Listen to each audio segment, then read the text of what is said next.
வணக்கம் நண்பர்களே. கார்த்தி ரேவதி சீரியல் செம்ம பரபரப்பாக போயிட்டு இருக்குன்னே சொல்லலாங்க. பரபரப்பான கட்டத்தில் ரேவதி இங்கே வராட்டுனா இப்போ சாமுண்டேஸ்வரி கதையை முடிச்சிருவேன் அப்படின்னு துப்பாக்கியோட நம்ம மருது நிற்கிறாங்க. கவுண்டம் ஸ்டார்ட் பண்ணுறாங்க. 1 2 3 அப்படின்னு சொன்னதோட நம்ம சாமுண்டேஸ்வரியை துப்பாக்கியால் சுட்டுறாங்க. இது எல்லாமே கெட்டு சந்திரா அப்படின்னே சொல்லலாம். சந்திரா தான் ரேவதி சாமுண்டேஸ்வரி 2 பேர்த்துக்கு கதையும் முடிக்கணும் அப்படின்னு சொல்லி வச்சுருப்பாங்க. அதே நேரத்தில் நம்ம சாமுண்டேஸ்வரிக்கு துப்பாக்கியில் உள்ள தோட்டாக்களை கலட்டி வச்சுருப்பாங்க. ஒரு கட்டத்தில் மருதுக்கு நெத்தி பொட்டில் சாமுண்டேஸ்வரி துப்பாக்கியை கொண்டு வைக்க நேரம் அதில் தோட்டா இல்லை. அதுக்கெல்லாம் காரணம் இந்த பின்னணியில் இருக்குது தங்கச்சியார் தான் அப்படி நம்ம சந்திரா அப்படின்னே சொல்லலாங்க. இந்த சைடு பார்த்தோம்னா நம்ம சாமுண்டேஸ்வரியை சுட்டு தள்ளிட்டு மருது அங்கேருந்து எஸ்கேப் ஆயிடுறாங்க. ஒரு கட்டத்தில் பார்த்தோன்னா நம்ம கார்த்தி ஓடி வராங்க. அத்தை நீங்கள் பொழைக்கணும் அப்படின்னு நம்ம கார்த்தியை அப்படி கார்த்தி நம்ம சாமுண்டேஸ்வரியை அப்படியே தூக்கிக்கிட்டு ஓடுறாங்க ஹாஸ்பிட்டலுக்கு. நம்ம ரேவதி பார்த்து அப்படியே கண் கலங்கி நிற்கிறாங்க. அம்மா எனக்காக உயிரை கொடுக்க கூட துணிஞ்சிட்டாங்களே அப்படின்னு அந்த இடத்துல நிற்கிறாங்க. சந்திரா வேணுண்டி என் கையை வச்சே என் புருஷனை துப்பாக்கியால் சுட வச்சால, இப்போ மருது கையால் நீ உயிரை விட போகிற சாமுண்டேஸ்வரி, உன்னோட ஆஸ்தி அந்தஸ்து சொத்து எல்லாத்தையும் நான் ஆட்டை போடணும்டி அப்படின்னு அந்த இடத்துல நினைக்கிறாங்க சந்திரா. அதை பற்றி தாங்க இந்த வீடியோக்குள்ளே பார்க்க போகிறோம். அதுக்கு முன்னாடி சேனலுக்கு லைக் அண்ட் சப்ஸ்கிரைப் பண்ணுங்கள் ஃப்ரெண்ட்ஸ். பக்கத்தில் இருக்க பெல் ஐக்கானையும் கிளிக் பண்ணுங்கள். அப்போ தானே போடுற ஒவ்வொரு வீடியோவும் நோட்டிஃபிகேஷனாக உங்களுக்கு கிடைக்கும். வாங்க ஃப்ரெண்ட்ஸ் வீடியோக்குள்ளே போகலாம். ஃபஸ்ட்டு எடுத்த உடனே பார்த்தோன்னா ஒரு செம அதிரடியான பரபரப்பு கட்டம் தான். பரபரப்பான கட்டத்தில் தான் நம்ம பார்த்தோன்னா நம்ம சாமுண்டேஸ்வரி ரேவதி நீ வெளியே வரவே செய்யாத, நீ இருக்கணும், நான் போனாலும் பரவாயில்ல அப்படின்னு தான் பொண்ணுக்காக உயிரை கூட கொடுக்க நம்ம சாமுண்டேஸ்வரி துணிஞ்சிட்டாங்க. இந்த சைடு பார்த்தோன்னா நம்ம கார்த்தி ஏதோ ஒரு பிரச்சனையில் அத்தை குடும்பம் சிக்கியிருக்கு அப்படின்னு நினைக்கிறாங்க. இந்த மருது தப்பி இங்கே வந்தாலும் வந்திருக்கலாம், ஆனால் அத்தை போக நேரம் எல்லாம் இங்கே இல்லை, நீ எதுக்காக வந்தால் எங்களை பார்த்துக்க எங்களுக்கு தெரியும் அப்படின்னு நம்ம சாமுண்டேஸ்வரி விரட்டி அடிச்சிருப்பாங்க நம்ம கார்த்தியை. அதனால இப்போது எப்படி அங்கே நடக்கிற கண்டுபிடிக்க அப்படின்னு சொல்ல நேரம் பவர் கட் ஆகும். பவரும் இல்லாமல் கரண்ட் இல்லாமல் இருந்த உடனே அதை சரியாக்க அதிகாரிகளை விடுறாங்க நம்ம கார்த்தி. அந்த அதிகாரியை நம்ம ரேவதி மாடியிலேருந்து பார்க்குறாங்க.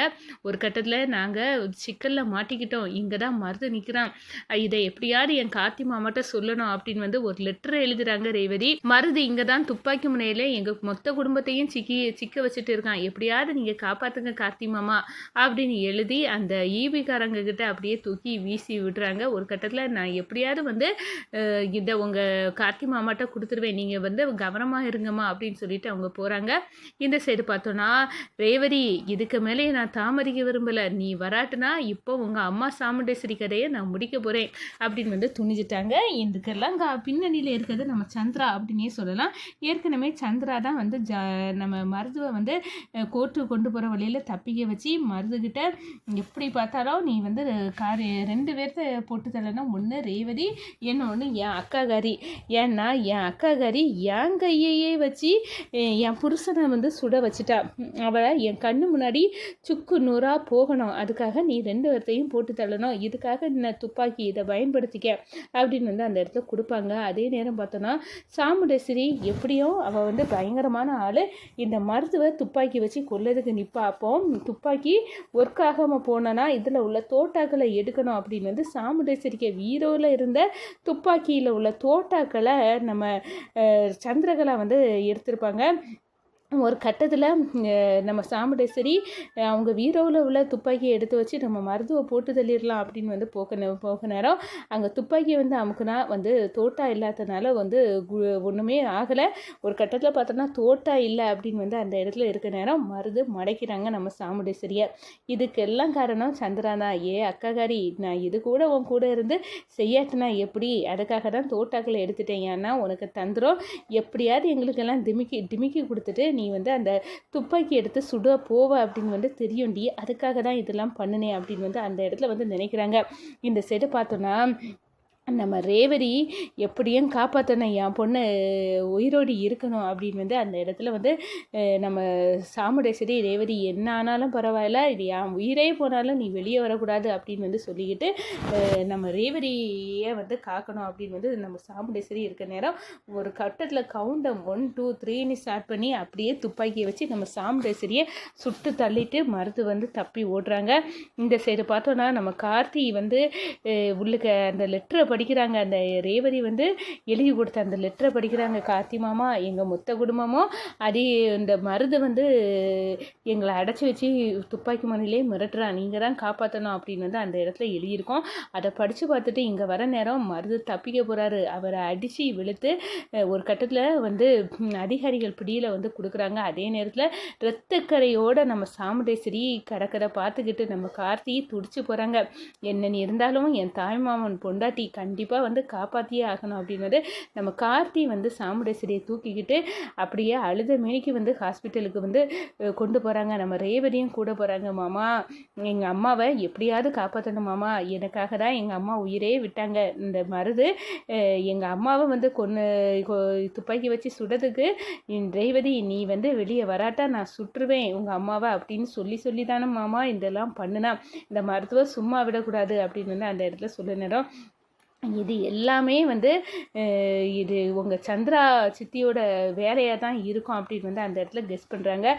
நம்ம ரேவதிகிட்ட சொல்கிறாங்க, இவங்களை சந்திரா உங்கள் சித்தி வந்து நல்லவங்க இல்லை அப்படின்னு சொல்லிடுறோம். அம்மாவுக்கு துப்பாக்கியில் எப்போவுமே தோட்டா இருக்கும், ஆனால் இந்த வாட்டி தோட்டா இல்லாமல் அதை கலத்தி வச்சுருக்காங்கன்னா கண்டிப்பாக உந்த வீட்டுக்குள்ளே இருந்துக்கிட்டு இருண்டகம் பார்த்தது எங்கள் சித்தி சந்திராவாக தான் இருக்கும் அப்படின்னு வந்து அந்த இடத்துல நம்ம ரேவதி வேற புரிஞ்சுக்கிட்டாங்க அப்படின்னே சொல்லலாம். ஒரு கட்டத்தில் பார்த்தோன்னா நம்ம சாமுண்டேஸ்வரிக்கு அவசர சிகிச்சையில் ட்ரீட்மெண்ட் நடக்குது. இந்த சந்திரா பார்க்குறா, எப்படியாவது இந்த டிரைவர் பையன் இன்னும் அக்காக்காரியை பொழைக்க வச்சுட்டானு போல இருக்கும். அது பிறகு ஆட்டத்தை இருந்தே ஆட வேண்டியது இருக்கும். கண்டிப்பாக அக்காக்காரி பொழைக்கக்கூடாது, அவளுக்கு உயிரை எடுத்தே ஆகணும் அப்படின்னு அந்த இடத்துல கோபத்தோடு வந்து நம்ம சந்திரா எப்போவாவது சாமுண்டேஸ்வரியை தனியாக வந்து இருக்கணும் ஹாஸ்பிட்டலில், அவளை வந்து கண்டிப்பாக நான் கொன்னுறேன், வீட்டுக்கே போகக்கூடாது அப்படின்னு வந்து அந்த இடத்துல கொலவரியோடு இருக்காங்க. என் கையை வச்சா என் கணவரின் கதையை முடிக்கணும்னு நினச்சேன், இப்போ உன் கதை என் கையில் இருக்குது சாமுண்டேஸ்வரி, உன் கதையை நான் முடிக்க தாண்டி போகிறேன் பாரு அப்படின்னு வந்து அந்த இடத்துல சொல்கிறாங்கன்னு சொல்லலாம். இந்த சைடு பார்த்தோன்னா நம்ம கார்த்தி ரேவதி கிட்ட கவலைப்படாத, கண்டிப்பாக உங்கள் அம்மாவையும் அப்பாவையும் பாதுகாத்து மீட்டு தரது என்னோட பொறுப்பு அப்படின்னு வந்து அந்த இடத்துல சொல்கிறாங்க. இவ்வளோ தூரம் எங்கள் அம்மா உங்களை என்கிட்டேருந்து பிரித்து இவ்வளோ பிரச்சனை எல்லாம் வந்து பண்ணாங்க, ஆனாலும் வந்து நீங்கள் வந்து உங்கள் மனசு வந்து எங்கள் அம்மாவை பற்றி மேலே ஒரு கோபம் கூட இல்லை, அவங்க காப்பாற்றணும் அப்படின்னு வந்து அவங்களுக்கு ஒன்றுனா நீங்கள் துடிச்சு போகிறீங்களே அப்படின்னு சொல்லினோம். என்ன இருந்தாலும் உங்கள் அம்மா என்னோட தாய்மாமன் மனைவி, என்னோட அத்தை, அவங்க எப்படியும் வந்து நான் காப்பாற்றியே தீருவேன் அப்படின்னு வந்து அவங்களுக்கு அவங்க மேலே எனக்கு கோபமே இல்லை. அவங்க வந்து தவறாக புரிஞ்சிட்டு இருக்காங்க. எங்கள் தாத்தாவும் பாட்டியன்னா அவங்க அம்மா சாவுக்கு காரணம் அப்படின்னு வந்து தப்பாக நினச்சிட்டு இருக்காங்க. அதனால தான் அவங்களுக்கு எங்கள் மேலே கோபமே தவிர இல்லாமல் இருந்தால் அத்தை வந்து ரொம்ப நல்லவங்கன்னு எனக்கு தெரியும் அப்படின்னு வந்து அந்த இடத்துல ரேவதி கிட்ட வந்து நம்ம கார்த்தி சொல்கிறாங்க. எப்படியே நம்ம வந்து காப்பாற்றிடுவேன் உங்கள் அம்மாவை அப்படின்னு வந்து அந்த இடத்துல ரேவதிக்கு ஆறுதல் சொல்கிறாங்க. இங்கே